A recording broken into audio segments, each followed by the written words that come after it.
Thank you so much for joining me all the way forward. I'm Eddie Francis. I am so pleased to have this guest. This is the one I've been waiting for. This is the one I've been waiting for. The Monique Guillory, Dr. Monique Guillory, the president of Dillard University. I first learned about this person and met her in speech and debate. I'm not going to give a year. I don't know how she feels about that. I'm 55 years young. I am so fine with that. Are you kidding me? I'm happy to Thank be you. here in Thank every you for not doing. All right. Thank you so much in every for getting on sense. the train. I just made 55. There we go. Yes, yes, yeah. We celebrate it. We here. Absolutely. Absolutely. Well, good. So, yeah, 1986 was Yeah. when I learned about you at St. Mary's Academy. I was at St. Augustine speech and debate team. And so the thing about President Guillory here is that, and I celebrated this. I actually celebrated this quite loud at the UNCF gala, but the first, the first New Orleanian to serve as president of Dillard University, and the first New Orleanian, or the first person to graduate from a local university to serve as the president of Dillard University, the president of Dillard, Dr. Monique Guillory. How are you, ma'am? I'm great. I'm great, Eddie. Happy to be here.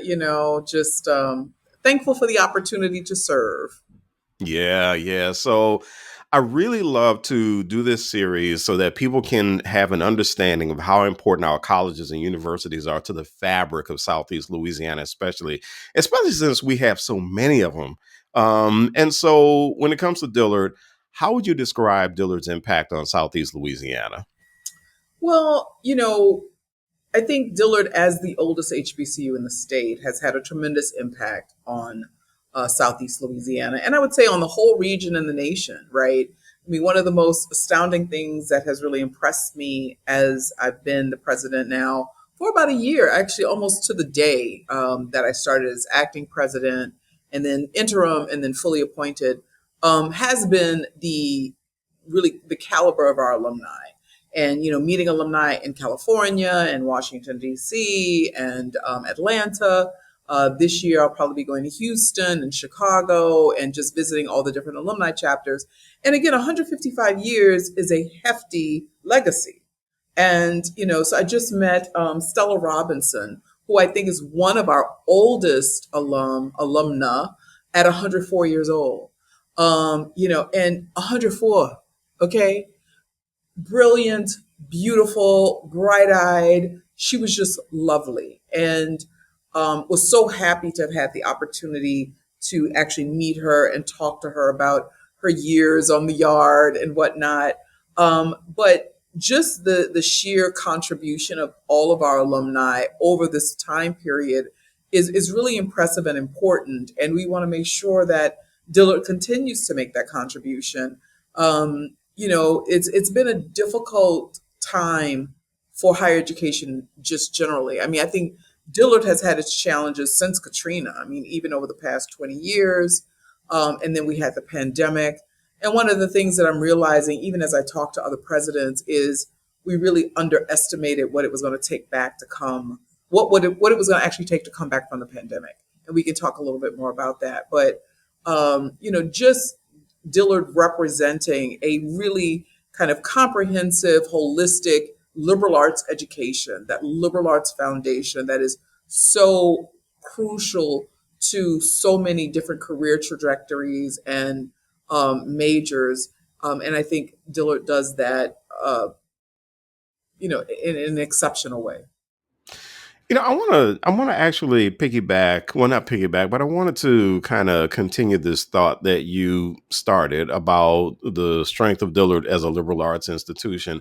And I think for the everyday person, they hear liberal arts and they may not necessarily understand why people in liberal arts are so proud of being in liberal arts. So for you, what makes Dillard so impactful as a liberal arts institution, especially as a liberal arts HBCU?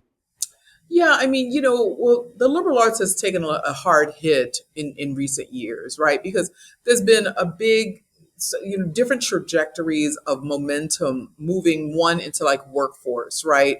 So a workforce trajectory is almost antithetical in a lot of ways to a liberal arts education in the sense that workforce is really focused on kind of job readiness and performing specific jobs and often kind of specific trades, if you will.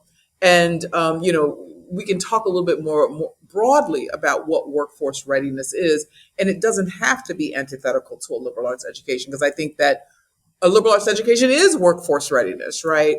And then on the other side of that, there's also been this real emphasis on STEM education, which again does not have to be exclusive for a liberal arts education. And in fact, when you look at organizations like Google, or you look at the changes that they've had in the MCAT, there seems to be a much greater focus on critical thinking, problem solving, which are all representative of a liberal arts education.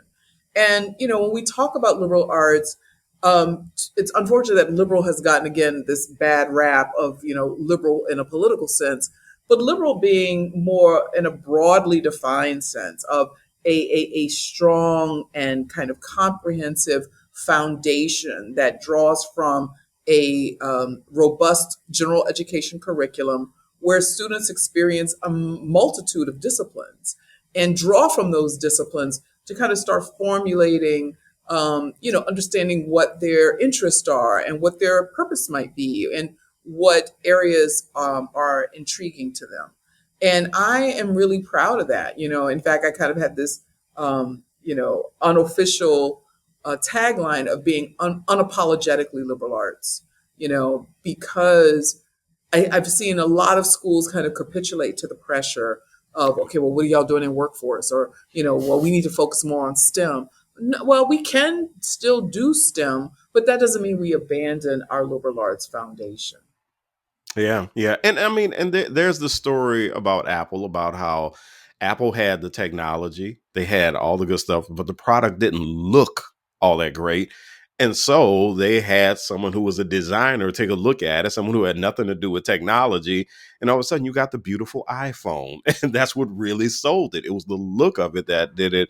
And when I think about liberal arts, I think about that story all the time, about somebody who was able to come in and just bring all of that together so that they could produce the product that everybody and their grandmother has now. So, Absolutely. And when we really kind of boil down to it, and I think a lot about human behavior, right? And why Mhm. students do the things that they do. Because obviously students are very different than the students we were when we were their age.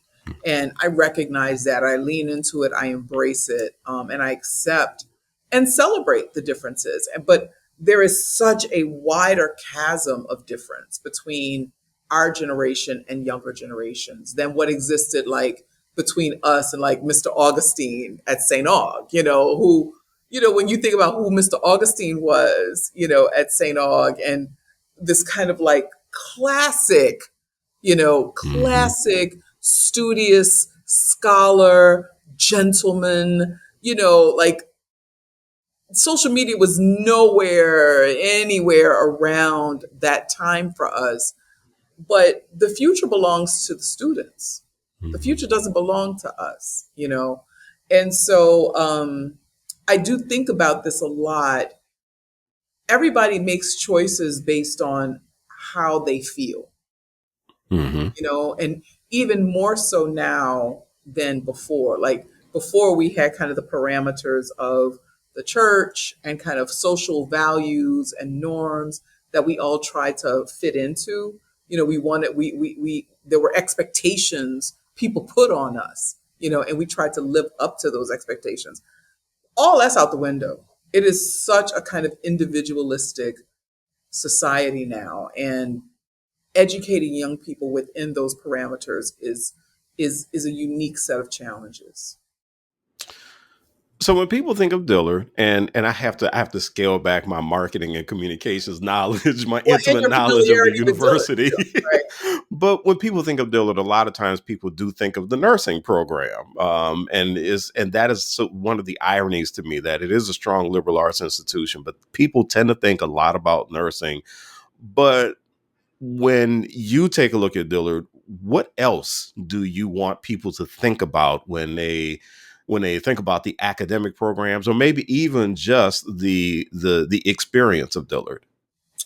So we're going to be leaning a lot into our social justice. Don't tell nobody we said that, but I know those are bad words. But certainly building on our legacy of social justice, racial justice, our Center for Racial Justice, the number of judges and attorneys that have come from Dillard, our really strong pre-law program that was built during the Kimbrough administration.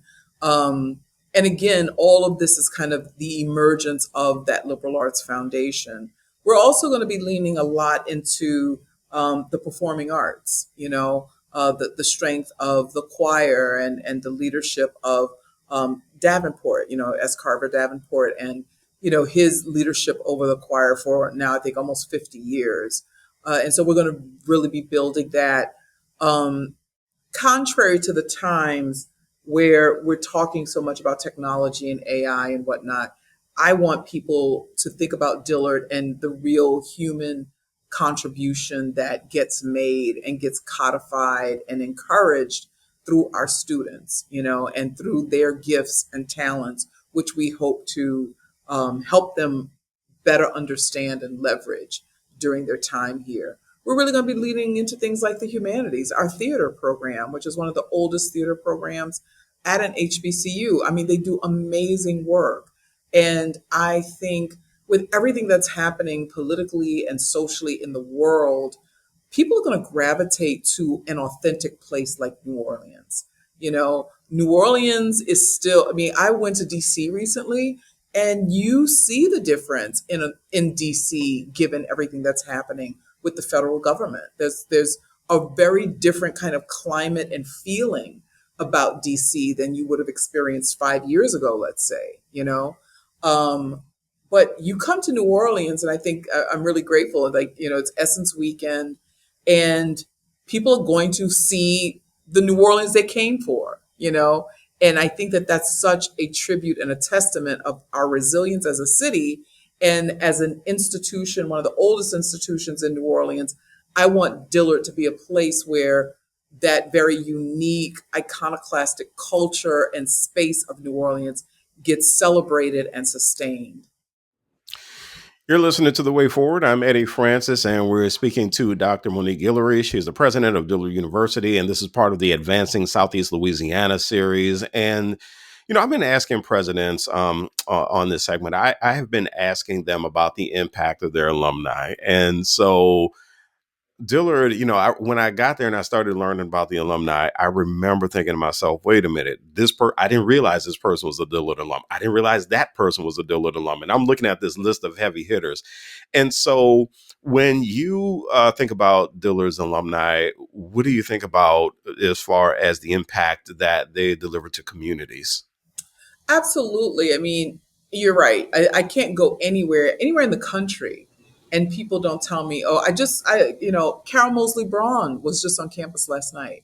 And she said, my mother claimed that she went to Dillard for a few years. I'm like, well, I'm so glad that we're a place that you like to claim you went to, even if you didn't. And she was like real suspect about it. She's like, I know she didn't graduate, but I think she went there for a couple of years. So I'm like, okay, well, we need to research that. I heard a lot of that too. I mean, yeah, people say, "Oh, well, so and so said they went to Dillard," but yeah, And so that shows you that in that trajectory of people's stories and their personal narratives, Dillard is that kind of place that they wanted to be associated with in some kind of way.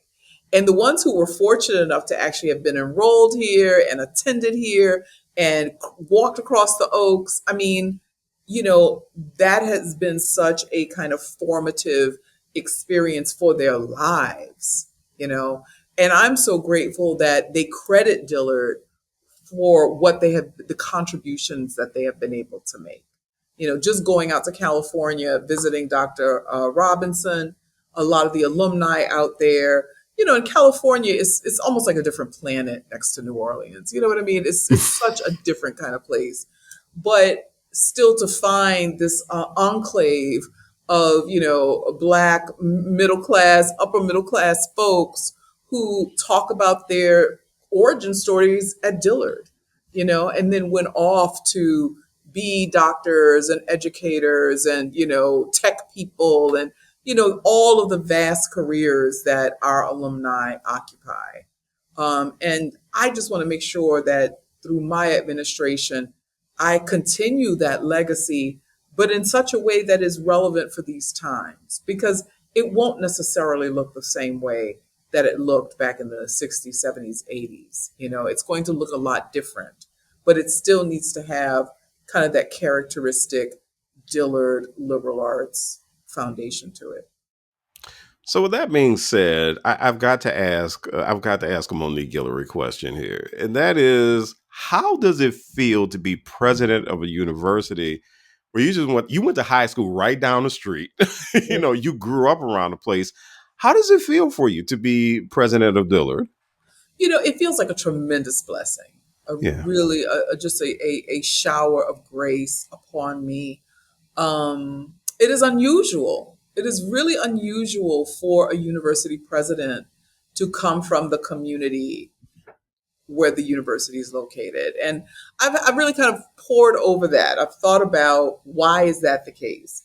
And there is some kind of saying, what's the saying about a prophet in your own land, or something like, Oh, I you don't, can't be a messiah in your own land. Yeah. something, Or among something, your own people. Yeah. well, and there's a certain kind of disdain with familiarity. Yep. But I think, one of the differences here is I was gone for over 20 years, and I came back and forth. Like I had a little stint at Xavier for for about 3 years. And then I left, and then a stint at Southern, and then I left, Mhm. and I've always been coming back because I love this region. I love this area. So it is a real blessing, but a real responsibility too, because I can see Mhm. where the familiarity with the community can be challenging, right? Because people call you up, be like, hey, Neek, what's up? Like, look, I'm trying to get my daughter in, are y'all still accepting students? Like, okay, we have somebody who does that. Oh wait. Just because you're a little president right now, don't mean that you can. Right. And I agree. Like, I'm still like Neek, Neeky, my family's right there. That's the other part. Like, my family be like coming to the president's house and like, okay, y'all got to act right. Y'all can't, so if I was from Colorado, like, occasionally my family, but they're around the corner too, so particularly for New Orleans, where we know how we are, and that's what I tell people. I'm like, I'm from here. I am from here. Like I know ain't nobody going to work for Jazz Fest. I know this. Like nobody's coming. So like, and so maybe because I do understand and really appreciate the nuances of a New Orleans community. Again, like I said, leaning into that and leveraging it, and celebrating it as much as we can. But I feel tremendously fortunate, and very committed and dedicated to building on this legacy. One of the reasons I do this segment is I want people to understand how important colleges and universities are as anchors in their communities. And part of that would be establishing strategic partnerships to the extent that you're able to, because I know you can't necessarily talk about everyone, or there are certain ones you may not necessarily want to talk about. But what are some of the partnerships that you have been really working on cultivating, or one that you're really, really proud of? That you see really helping not only Dillard out, but people throughout the community?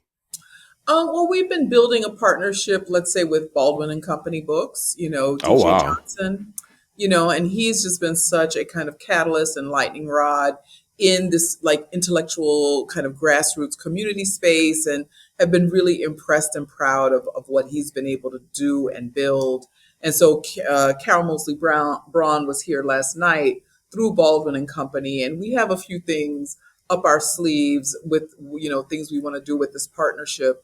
But you're absolutely right. I mean, partnerships are going to be critical to the viability of higher education generally, and the sustainability of our communities. We've really been kind of struggling with the new administration because we had been awarded a $20 million grant from the EPA, which Yeah. was a community change grant, really focusing on improved air quality, electric vehicle charging stations. And this was a partnership that we were building with United Way and their resiliency hubs. And so we're really trying to figure out how do we claw back some of that support because it was just wiped away. And that was going to be such a game changer for us and in partnership with United Way and with the community. And so right now it's just such a wait and see kind of moment because there's such uncertainty about what the future looks like. But partnerships are just essential. I'm really also strongly leaning into partnerships with other HBCUs. I have a good relationship with Dr. Verrett at Xavier and Dr. Amons at SUNO. And I think the time of this kind of feeling like we compete with each other has to just go.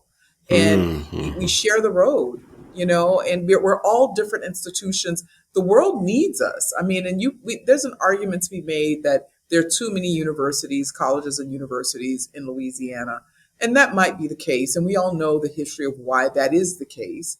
But, I think if we work together, we can actually, understand better what part of the road we all occupy. I just attended the executive leadership retreat for the Southern Research and Extension Center for the Agriculture Program at Southern University, Baton Rouge.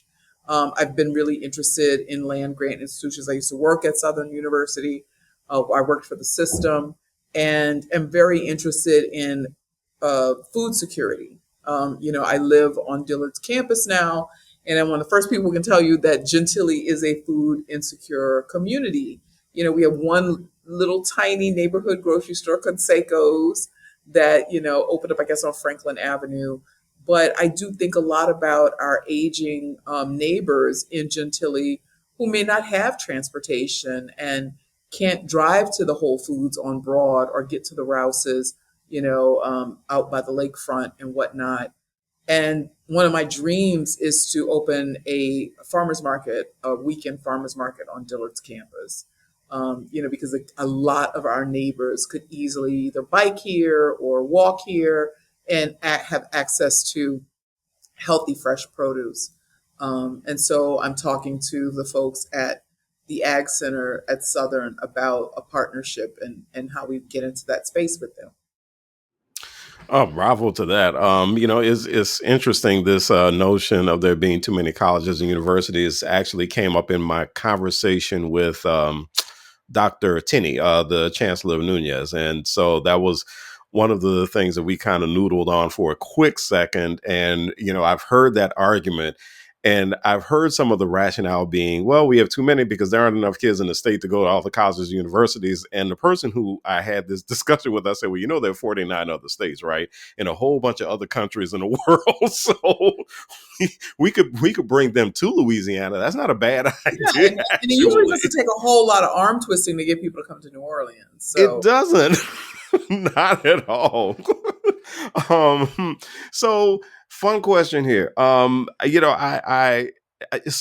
I don't know if you were like me, but when I was in high school, I would pass by Dillard's campus, and Dillard just seemed like kind of a mysterious place to me when I would pass by campus.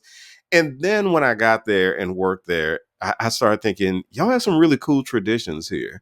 And so for you, was there a time that someone told you about a Dillard tradition and you just went, I had no idea that you did this here. This is actually really cool. What is there a tradition that comes to mind? Well, I mean, the fact that students wouldn't walk across the Oaks until commencement, and again, it's like that specific corridor of Oaks, right? Because you have various kind of quads or squares of Oaks, but it's the main one leading to Kearney, the avenue of the Keller Avenue of the Oaks that they will not traverse, which I appreciate. But I also like a good Frisbee game, or some volleyball or something. So at least they can get on some parts of the lawn, but not the main part. But and we're going to look at other traditions of the convocation, for example, which used to be called chapel and now is freshman convocation. And we're kind of revisiting that. one of the things we're bringing back, and I'm going to have a conversation with the parents of our freshmen, we are going to be implementing a dress code. Uh-oh. Yeah, I know, fighting words, but I think we we have to. There's been so much that I think we yield to younger generations, and I think that is a part of the education that we need to impart to our students, having the discernment of what's appropriate at what particular times and spaces, you know, and I'm all about the expression of the individual and body positive. I'm all about all that. But if you can't discern what is appropriate at a club and what's appropriate for class or for chapel or convocation, then I haven't done a good job. Hmm. I Hmm. need you to really know how to show up for different life experiences. And that's a fundamental part of the education I think we should be giving our students. And, again, and we won't have this mandate without support. We have appealed to alumni chapters. We are bringing the Delta chapter back on campus this year. So that's another thing we're really celebrating. And they're all going to pitch in to ensure that students kind of have a fundamental, basic kind of uniform of like khaki skirt, khaki pants, polo shirt, blazer, just something kind of business casual that they can wear to certain events, so that they can show up, the right way.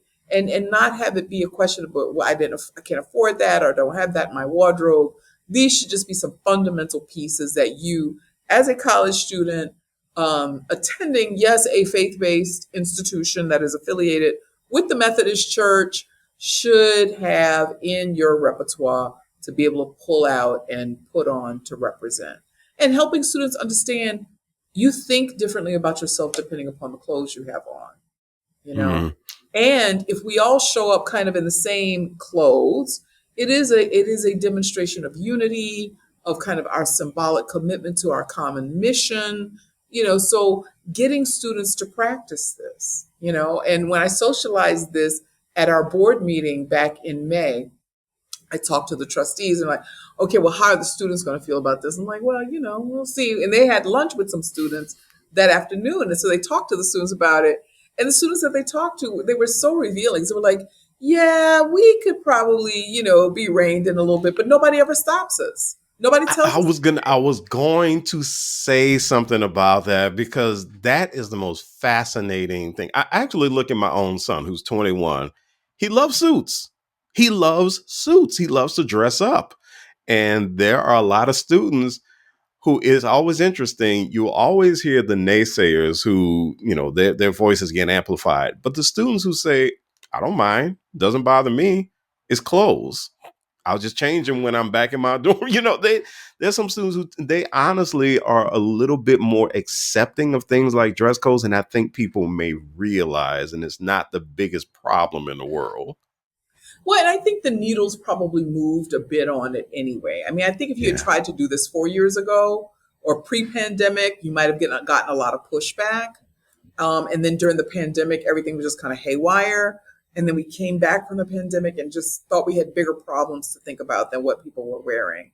But now it's time, and I do want students to have the real experience of, kind of putting on different personalities and showing up in different ways. When you put on a suit, you know, you kind of hit different, you show up different, you feel different Mhm.